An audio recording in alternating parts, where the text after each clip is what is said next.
part two of the debate featuring Kahindi Andrews. Just to correct you, but Kahindi, you and your mother or grandmother weren't paying any money. This is quite an often quoted aspect about payment of reparation, that it didn't end until 2014, the repayment of the loan.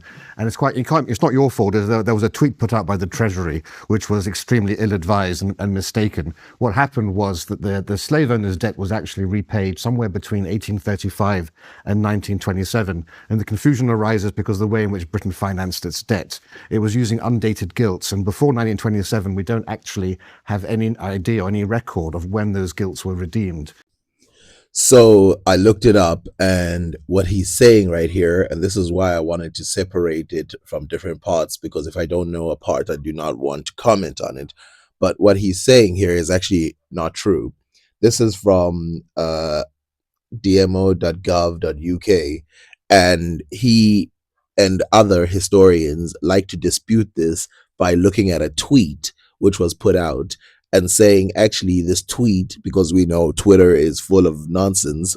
By the way, it was put out by the Treasury, but this tweet shows that actually the information was mistaken. But here's the thing, actually. A loan was sort of paid out by the date that he gave, but the way it was paid out was by getting another loan. So in other words, it's not a direct loan from the slave thing, but it's still related to it. It's like if I borrow money from you, right? Let's say I borrow $1 million from you, and then I go to somebody else and I say, yo, can you give me money to pay this money? And the person gives me, and I go to someone else and I say, can you give me money? And then now I owe that other person and not you directly, but then I pay that by 2015. And then these people are putting that as if, oh, it was paid out. The point that it lasted till 2015 is that it wasn't fully paid out in all aspects. They had to keep getting money from people, including the Rothschild. Moses Montefiore and Nathan Mayer gave 15 million pounds back in the day, which helped fund the loan. So what he's saying is not all the way accurate. In fact, the way he's putting it here is very, even considering his point of view, it's not a very accurate way of putting it. So let's read this quickly. Typically sold to large investment banks, which in turn sell the gilts on the end investors. These banks are known as the gilt-edged market makers and consist of 19 firms. The Slavery Abolition Act of 1835 loan was rolled over into the government gilt program, ultimately into an undated gilt. The 4% consolidation loan in 1957, or after the term undated, refers to the fact that the gilt was issued with an earlier potential redemption date of 1957, but it was not compulsory for the gilt to be redeemed at this date. The 4% consolidation loan was redeemed on 1 February 2015 as part of a government's decision to modernize the gilts portfolio by redeeming all remaining undated gilts. More information about undated gilts can be found on DMO's website here. Money borrowed to fund the Slavery Abolition Act was therefore fully repaid in 2015. The long gap between this money being borrowed and its repayment was due to a type of financial instrument that was used rather than the amount of money borrowed. So in other words, it was fully repaid in 2015, but the original was repaid in a very different way. But this is getting a little too deep, but the conclusion is it was fully repaid in 2015. So it was probably paid off before 1927. What happened was in 2015, the British government modernized its gilt portfolios and redeemed all of its undated gilts. And so therefore they could confirm categorically, well, it must have been paid by this point because we've covered everything prior to that, but actually it was at least 100 years older. So I'm afraid that reparations check won't be coming. I think he missed the point. The point was that the loan, which is part of the whole guilt and all of that, which guilt is still a type of fund, right, to pay off the loan. And it did last till 2015. Now, to be sure, it wasn't just because they couldn't pay it until that date. It seems obvious that they waited a long time in some cases to pay off the money. Over to I'll you. get it from my great grandmother because she definitely pays. So But anyway, one yeah, and you mentioned Malcolm X also, and the wound. Well, it reminds me of Nietzsche's Genealogy of Morality, where he spoke about people who claw at a healed wound, and when it bleeds and is painful, then moan about the pain. And I would argue that slavery is a healed wound. How is it a healed wound? You literally said that the people had to, let's take his date, in the 20s, in the 1920s, they had to pay reparations to the slave owners. They didn't pay it to the slaves. How's that a healed wound? How come the wound of the slave owners came through money? In the West, in Britain and the West, and essentially we are clawing at a wound that we don't need to claw at any longer. And I think the British people understand that. So, for example, all polling shows that the vast majority of the British public are overwhelmingly opposed to the idea of reparations. Well, what are the majority of the British public? Would they benefit from reparations? Of course, they're against it. They're more interested in what's happening right now in terms of what they can get. But again, if they knew the real truth, they probably would turn around, especially given the fact that it's going to last a very long time. It's going to affect them negatively, as it already has. And they understand, that the abolition of the slave trade happened more than 200 years ago. And Britain was the leading force in the abolition of the slave trade, which they participated in actively during the actual slavery itself. So again, you can't punch someone in the face and then go fetch medicine and put it on their face and say, actually, you can't get angry at me because when you were in pain, I healed you. It's like, well, you brought me the pain. What about the time when I was in pain? Reparations is a matter of tort law, and the whole concept of tort law is to put the victim back into the position they were in before the damage was caused. The problem is there are no victims of British Empire slavery today. We're talking about between 5 and 8 generations. See, here is reducing the impact of slavery just to slaves. But as Kahindi already said, the slave trade depleted a lot of these places of their population. They caused a lot of panic, so a lot of people moved away from the coastal regions, because they knew they're going to get snatched and sold. And then there's the fact that a lot of these empires had to start engaging in slavery because either they let criminals get all the money for it, or they sell the people themselves, which again resulted in bad things. And like I said, I've provided it many times, the people like the Kingdom of Congo begging places like Portugal to stop grabbing people and selling them. Ago. I would also say that for many people, well, certainly I would hope would understand that for many on the left, this issue isn't actually about slavery at all.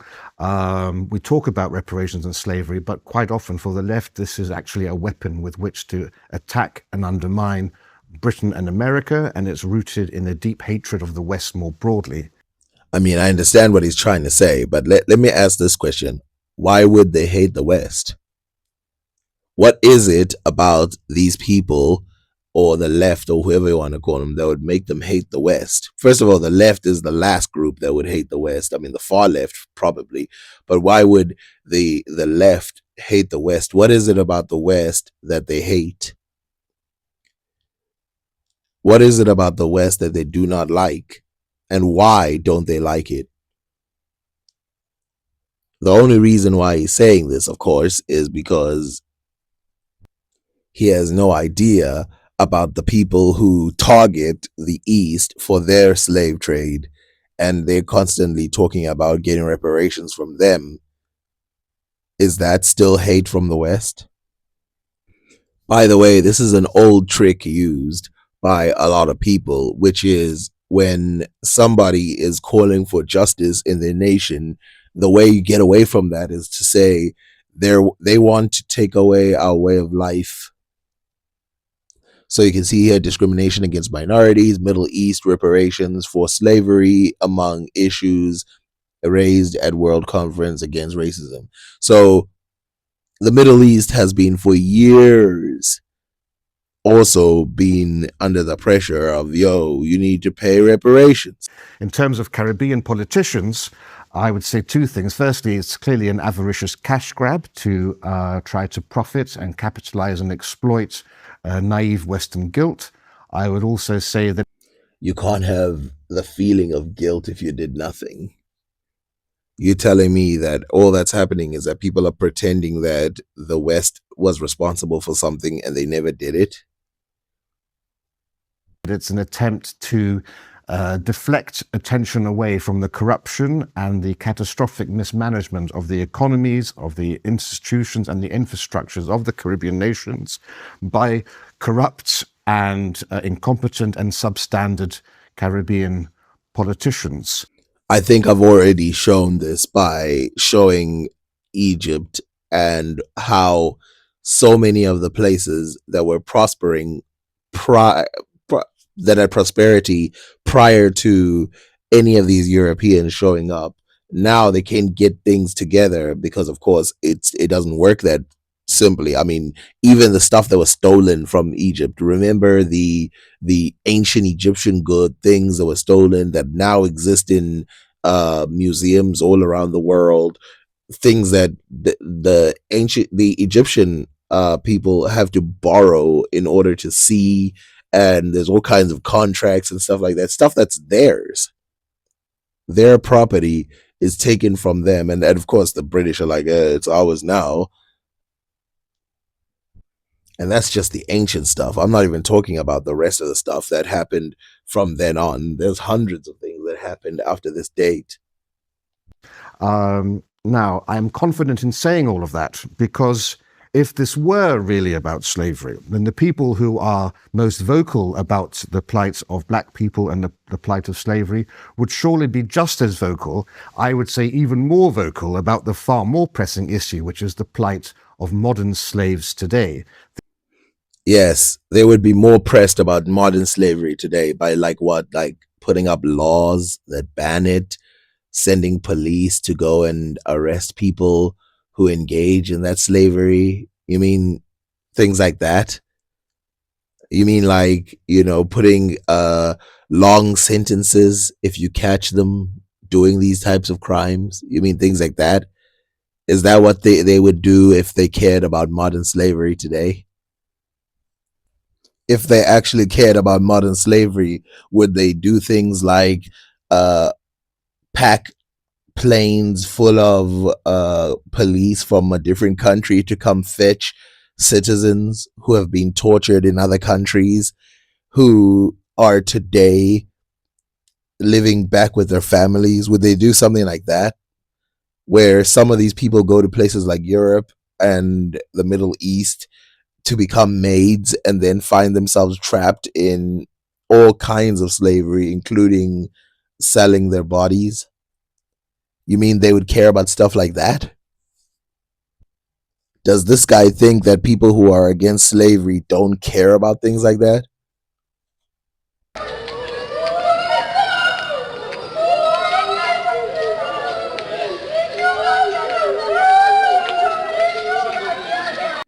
Because a lot of people in Saudi Arabia and adjacent countries have been using black people as slaves. And in one documentary in the BBC, I saw someone say they were being unfashioned or old-fashioned by continuing modern slavery in those regions. And I think that's so disturbing that they consider it viable or even normal to have slavery of, and I'll be honest, they don't just have it of black people only. They have it also of like Thai people.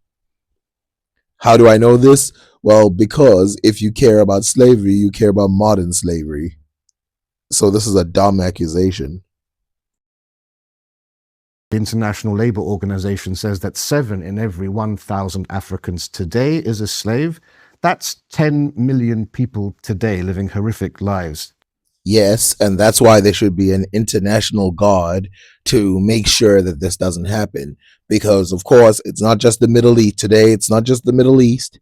It's not just these Africans. It's not just these people. I mean, literally in South Africa, 7 Chinese nationals get 20 years in jail for slave labor factory in South Africa. This happened a few days ago. And that's the reason why I added the whole China thing as well, because it's still going on. By the way, there's also slave labor in China, there's sweatshops. We know what's going on all over the world, but these things need to be targeted, and they're very different than the old one, which was legal and put up by the government, which they got rewarded when they got caught. These guys go to jail for 20 years is a long time. To put that into context, it took 300 years of the transatlantic slave trade to transport 10 million people, and that's the number that we have today. Now, you probably didn't see the sleight of hand he just did there, but it's important for me to break it down. So he's talking about how many people were shipped to the Americas. Now, first of all, the number of people who were shipped to South America was 10 to 12 million. So it wasn't the entire continent that only got 10 million. 10 to 12 million was how much got shipped to South America. And then, of course, you have the few millions that were shipped to North America, including Mexico. And then you have the people who were slaves in Africa at the time, right, from the British Empire. That's a sleight of hand. He's just talking about how many were shipped to there. Well, what about the ones that were slaves in Africa, then the slaves in Europe, then the slaves in Asia, then the slaves in China, and then slaves going further in other smaller regions, including islands? So the way he's putting it, he's saying the global slavery today is 10 million. But if you go back, they only, in 300 years, they shipped to, and it's only South America, 12 million people.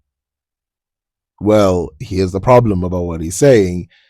He's comparing an entire network of slavery, or an entire reality of slavery today, to taking people from one place to another. And that's the scary part. Can you imagine how much money you need to have and how invested you have to be in slavery to ship 12 million people to your continent? Also, what population can withstand that many people moving from one part of your country to the other? Now, here's the other sleight of hand. In the Americas, they just talk about those that were shipped to America as if that's the total number of people. There are still yet people who were born in the Americas and then they were raised in the Americas and continue to be slaves. But, they're not talking about that part. And of course, when they're talking about shipped, they're talking about Black American slaves. What about the Native American slaves? What about those ones? What were those numbers? If you add them together, the number of slaves that are Native American, African American, and the number of slaves that were also held by Native Americans between those 300 years, you get something close to 20 million. That's sleight of hand. And he did that on purpose. It seems to me quite clear that what is more important, speaking out and drawing attention to the plight of 10 million slaves, drawing attention to the Arab slave trade, which continues to this day, where Africans are still shipped to the Middle East as slaves. Is that more important, or is harking back to historical injustices from 200 years ago? Well, again, there's 24 hours in a day. you can think about more than one thing at one time. This is like saying we should never study history because we have science today and we can study the future, try to get to the future rather than studying history. It doesn't even make sense what he's saying. There's a lot of hours in the day. If you spend, let's say, 3 hours figuring out how you're going to pay reparations, you've still got the rest of the day to figure out anything else you want. Also, there's also division of labor. You can have a specific team focused on the slavery that happened in the past, and then you can have a specific team that's focused on the slavery that's happening today. I don't understand these baby arguments about, oh, what's more important, this or that. This is what we should focus on. That, what are you talking about? Do you not understand how many people are on Earth today? Oh yeah, by the way, the third sleight of hand that I forgot was the population explosion. You're talking about a way smaller number of people in the past.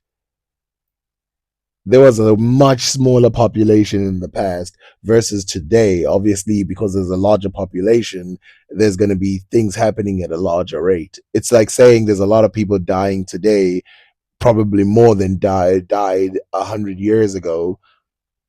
Therefore, we're living worse today. But you should look at it by percentage, because we have a much bigger population today. Now, you're probably thinking, what is the difference then between today and back then? Well, in 1804, that was when the human population on Earth reached a billion, most estimates say. The human population reached a billion by 1804. Think about how many tens of millions of people were slaves at this time and compare the population. There's damn near 8 billion people today on Earth, and 10 million of them are slaves. So think about the population difference between those.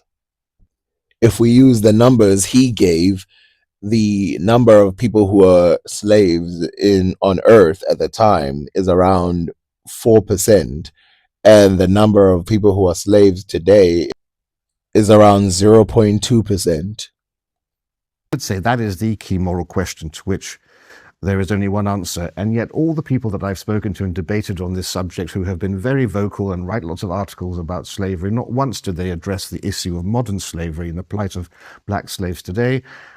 Then you've been debating some idiots. I think it's fairly safe to say that today slavery is less of an issue than it was back in the olden days. And the fact that people get arrested, they get caught, there's media companies that go and report on it and say, look, there's slavery over here and there's slavery over there.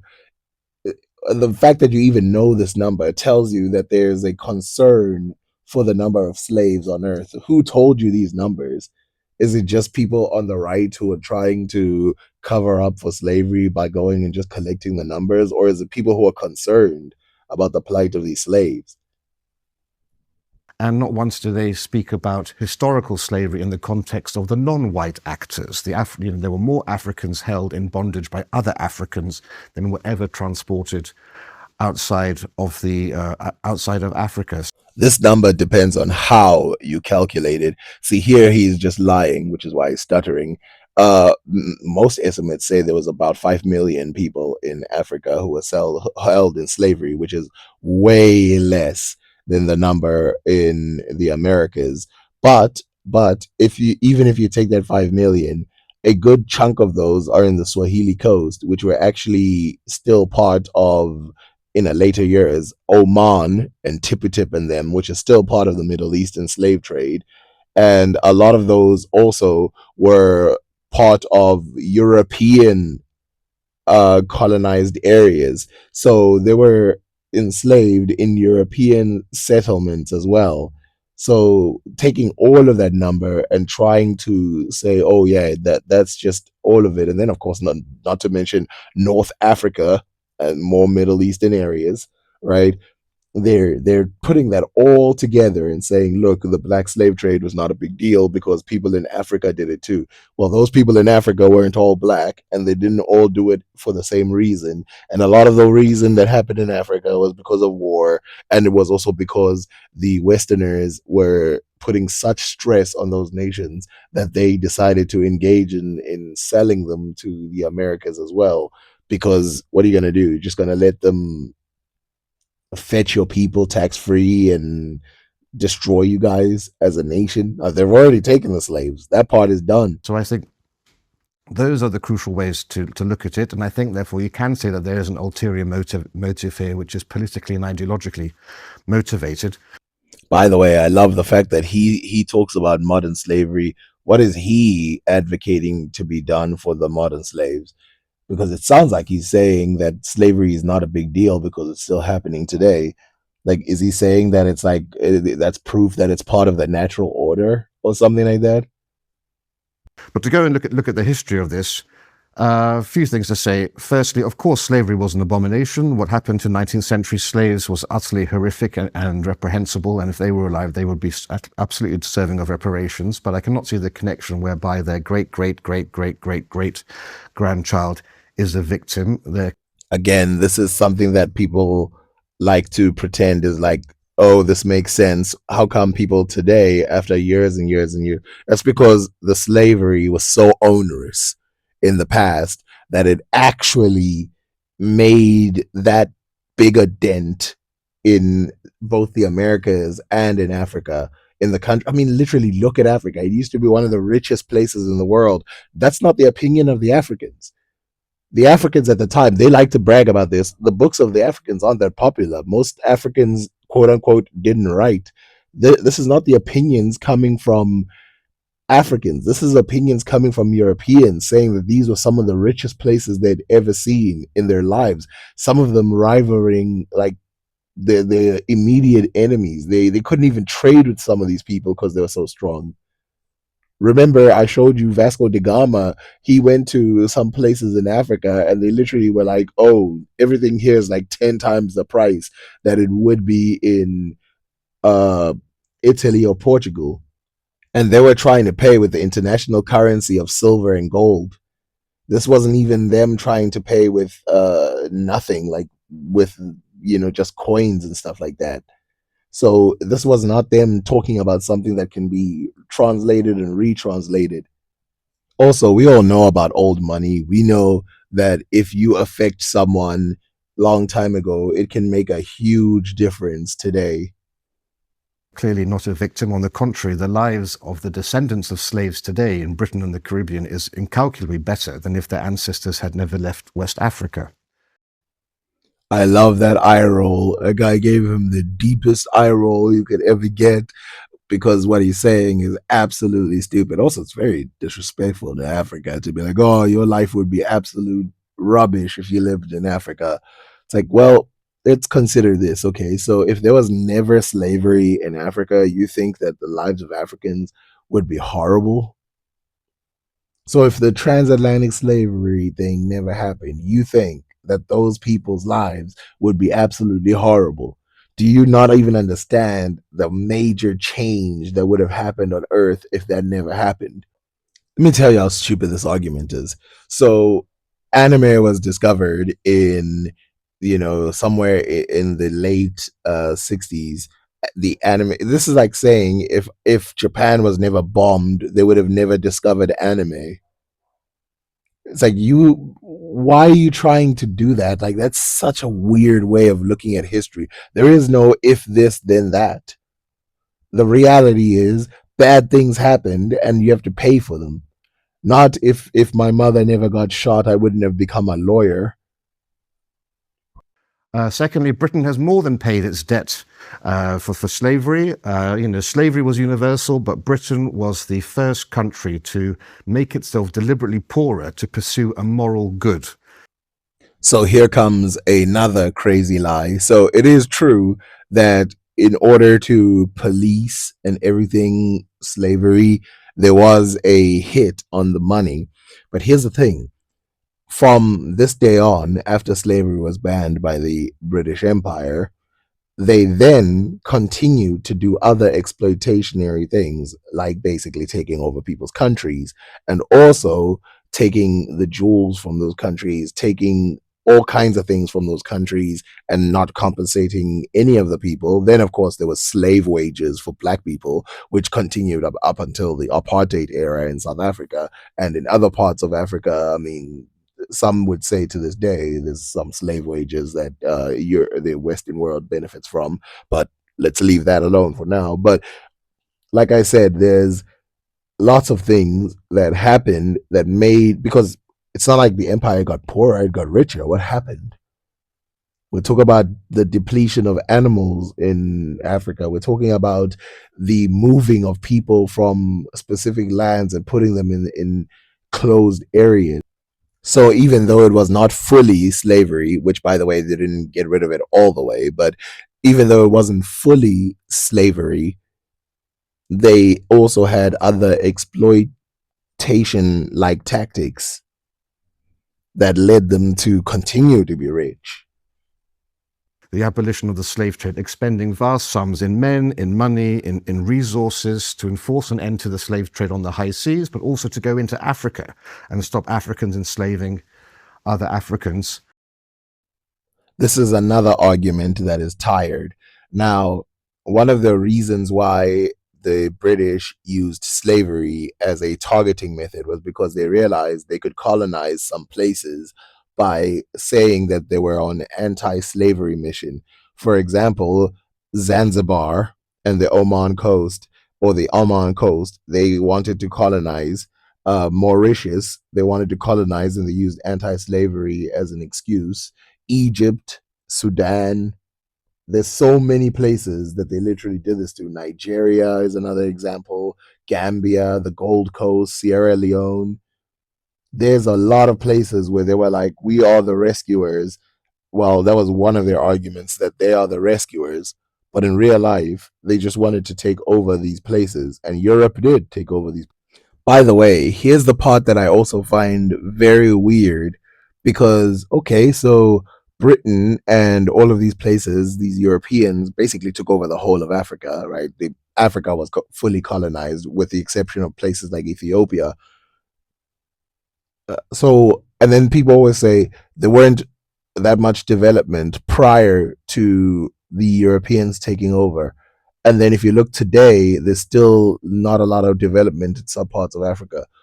Okay, so Britain and the Europe, they were in charge of these areas. So clearly they didn't put a lot of investment in these areas, at least not enough for the normal citizens or the normal people. I mean, they weren't necessarily citizens, the normal people in those countries. Does that not seem like exploitation to you? That if you go look at where the roads are, it's where the white people were. When you look at where the best buildings were, it's where the white people were. I would also say that actually a form of reparations has already been paid. You know, the black slave descendants are not the indigenous peoples of the Caribbean islands. Yet with independence, they became the legal owners and the rulers of territory they never previously owned. That is a very strange argument.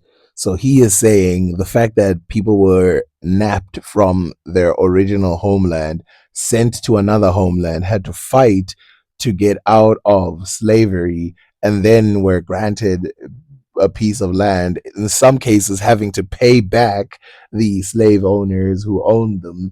That's reparations. Oh, and by the way, what about the natives that lived in those lands? What reparations do they get? I think you will find, like me, that it gets more and more deep into like how weird they're going to try and make their what happened. I mean, they're literally looking at it like it's a good thing. This is why South Africans, by the way, this is something that happened. This is why South Africans, when the Queen of England died, when they were given the opinion, like, what do you think about this? White South Africans, like, oh my God, she once came to Africa and was so amazing. And then the black people were like, I have no opinion. I'm not happy. I'm not sad. I just have no opinion, which is usually the opinion of people in Africa over any of that. There's a lot of things that happened in the past that one cannot, I still struggle, you know, how do we move past that? or maybe the question is, when do we actually have time to address the things that happened back then? So for me, it is a mixed emotion. I honestly could care less that she's dead. You know what I mean? It's sad that she's an older person, that she's died, but I honestly don't care. Like, I honestly don't care. Because I just feel like a lot of like Africans in general were dead because of her. You know what I mean? So I honestly, yeah, I'm not bothered. Now, I know for a lot of Americans, they're probably thinking, wait, what are these people talking about? I'm telling you, in Africa, this woman was a demon. Like she was literally a demon at this time. Like the fact that she was in charge. Bad things happened in Africa when she was in charge. Like this is not like some political commentator talking or anything like that. This is someone who was in charge when we were getting beat around and all kinds of things were happening to us. And then of course the rest of her family as well. This happened. So you're not gonna find Africans who have sympathy for that at all, including myself. But of course, that's what I'm saying. Like to white people, they see a sweet old lady who was in charge of a country. To other people, it's like, oh my God. When they were in charge, our entire families were in jeopardy. That's a form of reparations. And also they inherited all the great things that the British Empire created. That great. Oh, here we go. I mean, the argument against this is just so simple. Even if forget whether or not they brought these things to Africa, it's the way they brought it. What are you talking about? Oh, they inherited. Okay, so would you mind if I came to your house, snatched your entire family, and then left a castle there? Like you inherited a castle. What are you talking about? Even if what he's saying is true, which by the way, a lot of these things were only developed after independence, by the way, a lot of these places, because the empire only cared about modernizing the parts that they needed. Expense. Roads, schools, hospitals, power stations and infrastructure, the police, civil service, the army, the judiciary, parliament, democracy and the rule of law, the English language, all the things that... Again, another crazy argument. This is Jamaica, Kingston, prior to independence. And this is Jamaica, Kingston, after. Most of the great buildings were built after independence. This idea of like, oh, they inherited this, that, they inherited roads. No, they didn't. Most of the places in the world that were colonies, most of the things that did developed after independence. By the way, we can do this for many places. This is Khartoum, Sudan, prior to independence. And this is Khartoum after independence. By the way, you can keep doing this over and over again. So the first mall in Nigeria came after independence. There's so many things that just came after independence. So this idea that like, oh no, we brought everything to them, that's a silly argument. It's not real. And of course, the question is, why does it matter if it came before or after independence? It's because it shows you that Africans could have done it anyway. They could have modernized anyway. They did modernize. They were modernizing. They were at the same rate as the rest of the world until they got attacked. So some of you who have watched my channel for a long time will know about Pier Luigi Nervi, who was an architect who designed a lot of his design based around African styles, which he did this in order to get a new, refreshing way of designing. And what he basically did was he went to independent countries in Africa, and he was commissioned for several works where he created some of Africa's greatest architecture that existed as a symbol of what was yet to come. You know why? Because there's nothing wrong with civil development. There's nothing wrong with civility in civil development. Had the British came and they were like in the Kingdom of Congo, for example, where they told the Portuguese, some of which never returned home because they were getting paid way more money than they would in their own homelands, to come and help develop the nation and make it more strong architecturally, because even though they had a base, they continued to build, which is hilarious when people talk about, oh, they didn't have architecture. It's like, are you saying the Portuguese sucked at architecture? Because they said that they helped build the architecture in the Kingdom of Congo. Were necessary to make sure that the Caribbean countries could become successful middle-income countries, far richer than their African comrades. Anyway, that's my opening piece. Again, it's lie after lie after lie after lie. He says that those things were put in place to make the Caribbean richer than Africa. Well, the same people who were in charge of Africa too. So what are you talking about? If they brought those things to the Caribbean, then they must have brought it to Africa too. Well, I heard a lot of sighing from this side. But before you get into it, may I just ask one follow-up with you, Rafe, as well, which is... I would love to say that's an honest point of view, but it feels weird that the way that he put it, the way that he has basically explained the whole thing, it's like, okay, then why don't we just bring back the colonization? The way that you explained it sounds like the people who lived in colonization, they lived awesome lives. It seems like they benefited a lot. They got all these great things. So just bring back colonization. Seems like that was a better idea then. That's because he's trying to make it seem like it was greater. But in real life, we all know that it was not. We all know that it benefited a few. This idea that they inherited roads, those roads that they quote unquote inherited, were created for a small number of people. Through independence, most people started to benefit. Take the poverty, take everything in Africa. More people benefit today in Africa, the Caribbeans, in America, all of the than they did before, because those were for a small number of people and it benefited them well. But then once you get independence, then it benefits a much larger population, even though there's poverty, even though there's some people suffering. Because those people suffering beats them being in slavery. Can you really say with a straight face that there are no victims of slavery today? I mean, you go to America, you travel around... British Empire slavery outside. Okay, but... By the way, the guy in the middle is supposed to be the impartial person. And I will say that given his position on this, I think he's being very impartial if you check where his own position has been on this topic.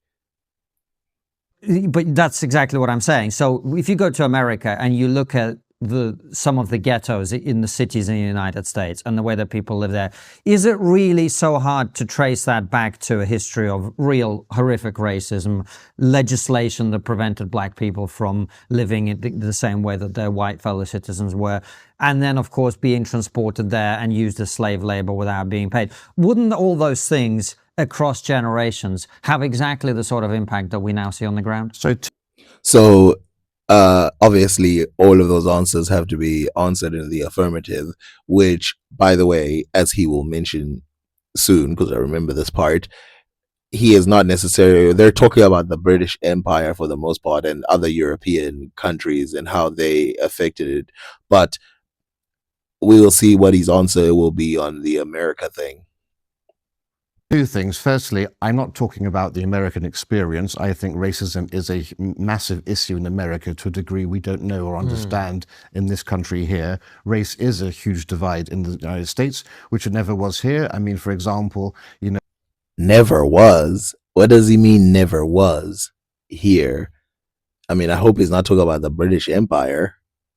The British Empire was really, really, really racist. If you look from the 19th century onwards at Black Americans who came to the UK, they were amazed at the warm reception they received. Look at people. Well, I wouldn't call it a warm reception, but the level of racism, of course, between the UK and America were very different. I mean, America is like used to racism because I mean, they're in the heart of racism, just like South Africa was at the heart of racism. The level of racism in South Africa is ridiculous because there's such a large number of those type of people in Africa, in South Africa.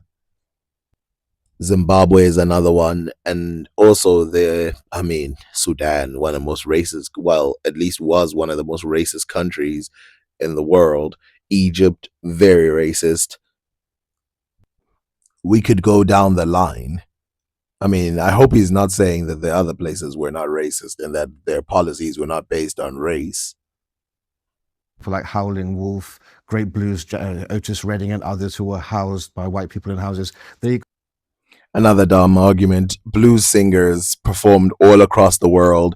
Muhammad Ali, all these people, they all came to South Africa, and even though the people were very, very racist because they're like celebrities, and this is one of the big problems, is that they love black celebrities. They're black people, but they love black celebrities, and so they house them, and they're very nice to those people, but then they're very like cruel to people who are normal. So this idea of, oh yeah, they took some celebrities and they housed them and they treated them well, yeah, because they wanted them to perform for them. Experience of black people in this country was wholly different to the But they experience were over brought there. Because of fans of Howling Wolf, the experience of black Brits has always been warm and healthy. This guy is on another level. to America by the British Empire.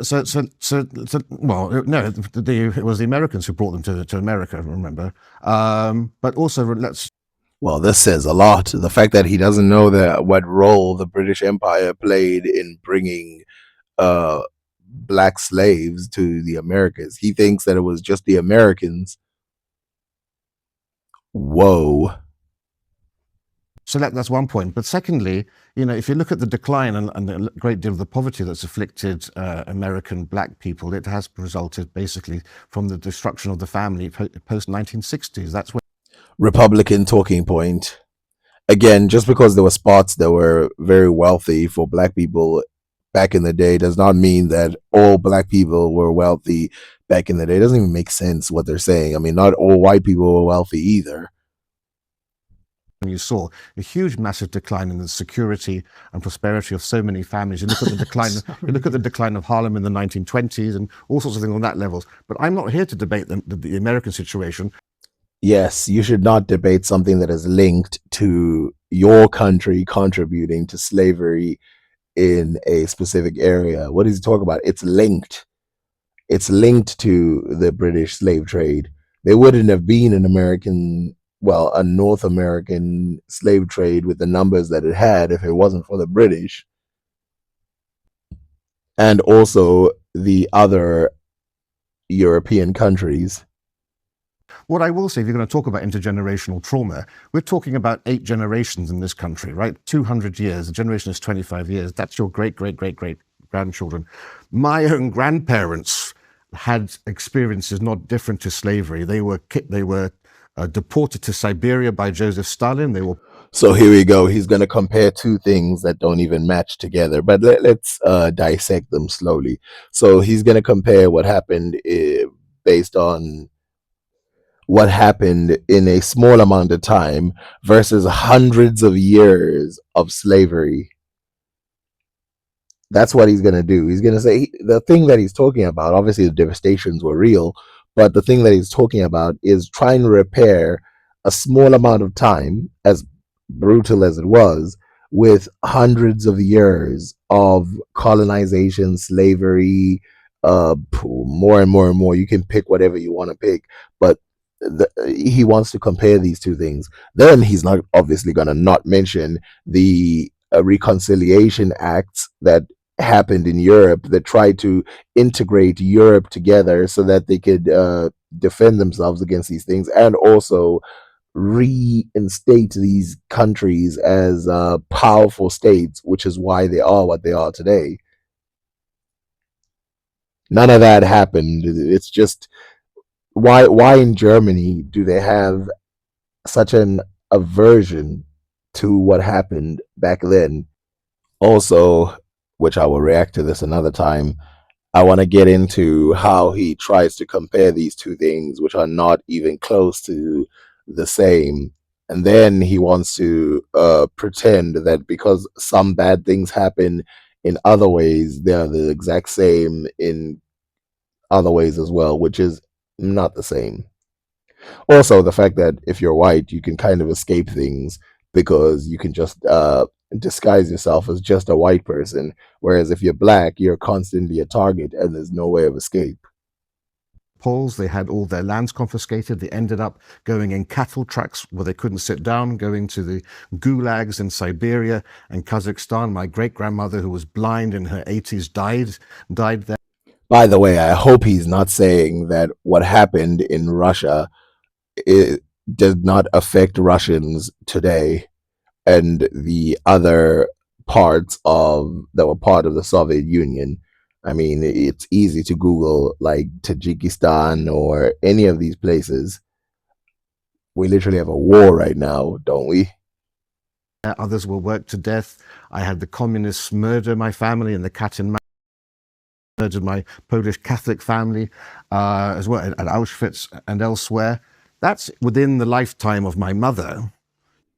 Okay, and so did Europe do nothing to try and put those things back into order, to try and make up for those things? They just did nothing. They just sat down and were like, well, I guess fix yourselves. You guys suffered from all this trauma and now we've defeated those groups. So now just fix yourselves. Is that what happened? Or was there a coalition between many European states to help other European states? Is that what happened? And that's why you're about to say you don't feel the pains of back then. You could argue that my mother had a bad experience about it all. I'm the grandchild. I don't feel like I'm a victim. I don't experience intergenerational trauma. Fundamentally affected my lives. We lost all of our properties and estates in Poland, and I'm living in a very different lifestyle. But I don't feel that I'm a victim in any way. And that's within one generation.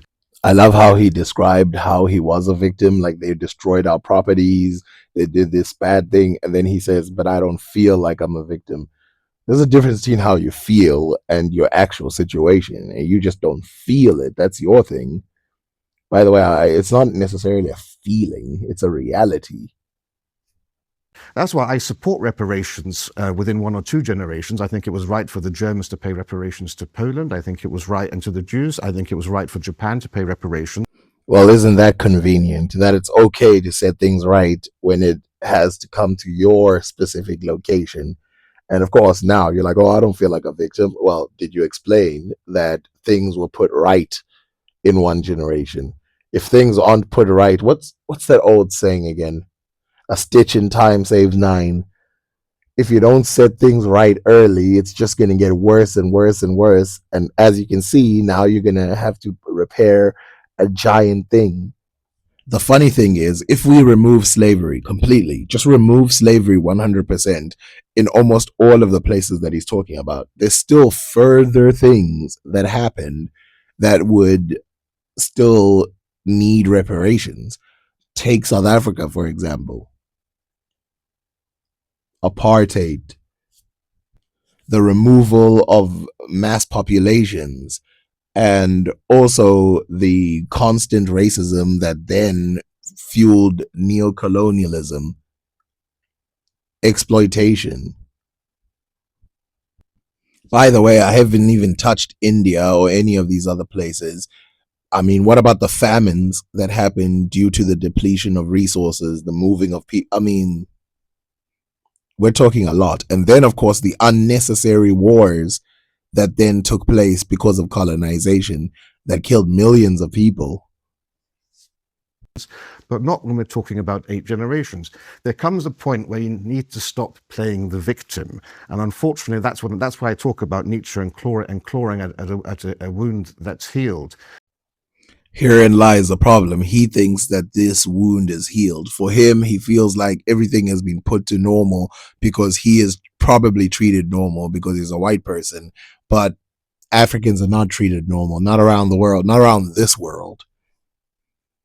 the more you talk about the fact that we are in this position because of other people, we need to actually depend on other people for handouts and begging, the less you take away your agency and the idea of personal responsibility. And I think a lot of this, the trauma that's being talked about, has been festered by this constant negativity and focus. Whereas you look at, Bro, they took the land. We want the land which was taken in the last few years, last few decades in South Africa, and people are complaining about that. This idea that they only have problems with things that are happening hundreds of years ago. It's not true. They don't want to be responsible for anything they did. Also, looking for stuff that you're owed is not begging. That's like saying the bank is begging when they want their money back after you've loaned it. places like Singapore, for example, also a backwards colony where they essentially turned things around, created a great industry. No one is saying that you can't turn things around. And of course, Singapore, which turned its thing around, took a very long time to get there. And guess where it's at? It's about where South Africa is today. I bet you he's not going to mention all the other nations in Asia which have shacks and stuff like that have been devastated by colonization. We talk about India being an oppressed, colonized state. They managed to turn things around super well. Okay, stop. Did he just bring up India? Isn't India one of those countries where they've got billions of people and a lot of them live in slums? And again, I'm not going to say India is terrible. Obviously, there's inequality. There's good places in India as well, and they're turning things around. But that is very different than, oh yeah, they've turned things around and everything's peachy, everything's perfect today. They still suffer greatly from what had happened to them in the past. This guy needs to stop. Stop while he's still ahead. You should have stuck to Singapore. Poland went through 150th richest country in the world to turn things around. So they're doing great. Well, we can debate India on another occasion because we can have an equally long debate. That's the sad part. They literally have to laugh at this because it's so obvious that what he's saying is nonsense at this point. And I don't even know what to do about it at this point. Like, there's so many arguments against this stuff that it leaves you at a point where you're like, they just don't know what they're talking about then. About that. So I think the time comes when you have to start looking within your own community. What is it within our community that is stopping us from progressing and succeeding rather than looking elsewhere? First of all, what country doesn't do that? What country? First of all, Africa has a lot of like free open media for a lot of things, and they've been criticizing themselves forever since they started, going, oh, this corrupt leader, this corrupt that, like this idea that we can't do both. We can't look inside and say we got a corrupt leader. Like they're putting it as if people are saying every leader in Africa is perfect until we address slavery or we address any of these things. That's not real. This is like a false dichotomy that they're putting out there, a false dilemma that they're putting out there. We can easily do both. And for the most part, what's happening today is the judging of the leaders rather than judging the other one, because so many people think it's like so far away that it's not even worth worrying about. So in what country are they not trying to get rid of bad leaders? Which country? Why do we have a youth culture that celebrates violence and misogyny and homophobia, and that's openly supported? Why?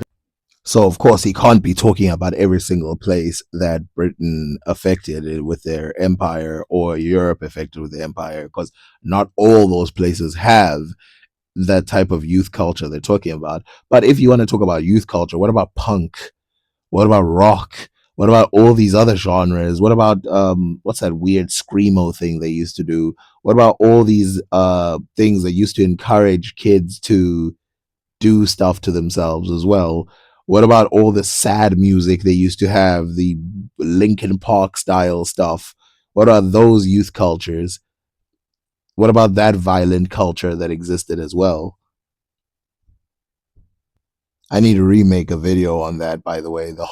This idea that like rap started bringing bad things to art and oh, it's the youth culture. No, it's always been like that. It's called art, and it's always been like that. We have single parent families where the fathers aren't You involved. know, slavery will actually explain some of these things. But look at those.